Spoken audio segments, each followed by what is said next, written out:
Border Patrol agents are bracing for a surge of migrants flooding the southern border in the coming days as a Trump policy that allowed them to swiftly send migrants back to Mexico comes to an end. CBN News White House correspondent Abigail Robertson has our top story tonight. Abigail? Well, Jenna, the Biden administration announced this week it will increase penalties for migrants who illegally come into the country as Border Patrol officers brace for what could be an uncontrollable surge of people entering the U.S. as Title 42 ends. I want to be very clear. Our borders are not open. Thousands of migrants line the southern border, preparing to cross. Homeland Security Secretary Alejandro Mayorkas says the U.S. is sending additional personnel to help Border Patrol this week, including 1,500 from the Department of Defense.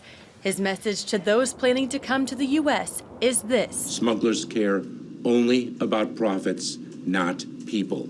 Do not risk your life and your life savings only to be removed from the United States if and when you arrive here. Even President Biden acknowledged there are rough days ahead. It's going to be chaotic for a while. For Border Patrol agents, years of rough days and chaos are starting to take a toll. I haven't met one Border Patrol agent who is confident with how the government is planning to end Title 42. Tens of thousands of people are waiting in different Mexican cities across the border, waiting to cross. Texas-based Washington Examiner reporter Anna Giaratelli tells CBN News she's concerned with the spike in suicides among agents, with 36 taking their own lives in the last 3 years. They feel very different, and you pick up on that, and there's almost like they're dragging their feet. They don't want to be there anymore. And it's federal law enforcement. You can't just quit. Giaratelli reports there are less than 19,000 Border Patrol agents nationwide, although the congressionally mandated number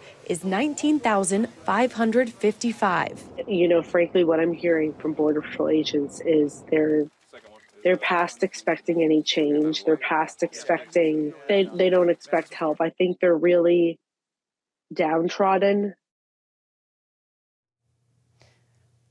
White House Press Secretary Karine Jean-Pierre claims President Biden is doing everything he can to assist Border Patrol agents right now, while also putting responsibility on Congress to act to fix our broken immigration system. Jenna?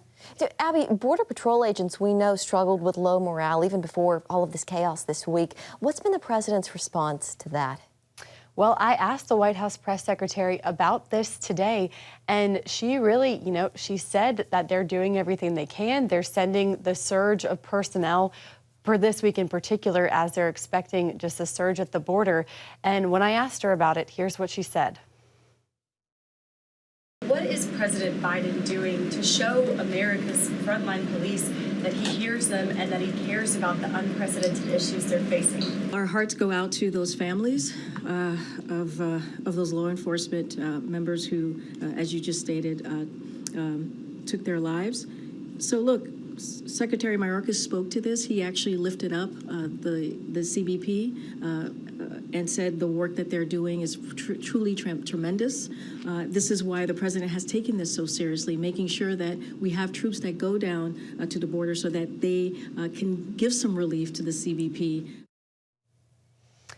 But 36 officers taking their own lives in 3 years is a just horrifically high number. So we should definitely keep them in their prayers as they prepare for what's to come in the next 24 hours. Yeah. All right. Absolutely. Abigail Robertson, CBN White House correspondent. Thank you. Thanks, Abby. Well, here with us now is David Beer, Associate Director of Immigration Studies at the Cato Institute. David, welcome to you. So we're hearing reports of 10,000 migrants a day ahead of the Title 42 expiration. David, how much worse do you anticipate this to get?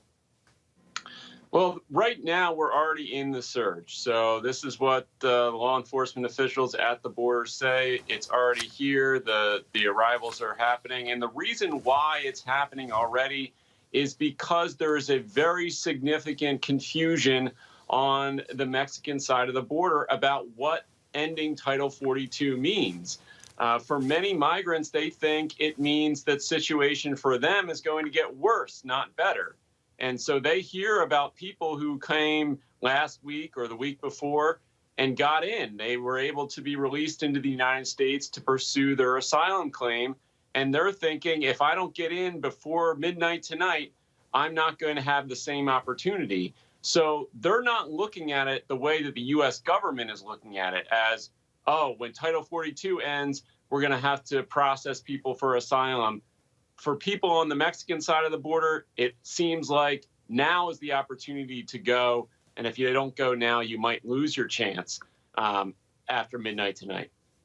Yeah, for people at home, we're looking at some of these images along the border. They're stunning. And it seems like this is a massive failure of national security at a very important border. What do you say about that? Well, it's absolutely a failure of our immigration system. We should have a process. These are people who want to contribute to this country. We have 9 million job openings in this country. These are people who want to reunite with their family members here in the United States.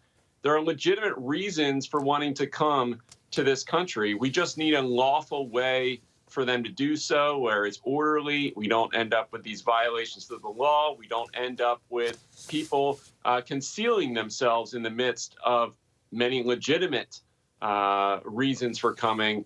And so from a security standpoint, from a rule of law standpoint, we need to reform our legal immigration system so it's compatible with the 21st century. So the Biden administration is set to enforce new regulations that presume most migrants are ineligible for asylum and include tougher consequences for illegal crossers. From what you know, how effective do you think these new regulations will be? Relatively ineffective. I think that at the end of the day, the reason why most people are being released right now under Title 42, they can expel anyone who crosses the border, and they are trying. Believe me, they are deporting more people to Mexico and other countries than at any point under the Trump administration in absolute numbers. But because so many more people are coming right now, they don't have the capacity to process them. They don't have enough planes, buses, and trains to get them back where they came from or from Mexico. And so that's the fundamental problem is logistics, not the policy on the books. And so they're going to have as many problems or more problems with logistics under this new rule as they do currently under Title 42. Well, we will continue to follow it, and we'd love to have you back on sometime. David Beer with the Cato Institute. Thank you.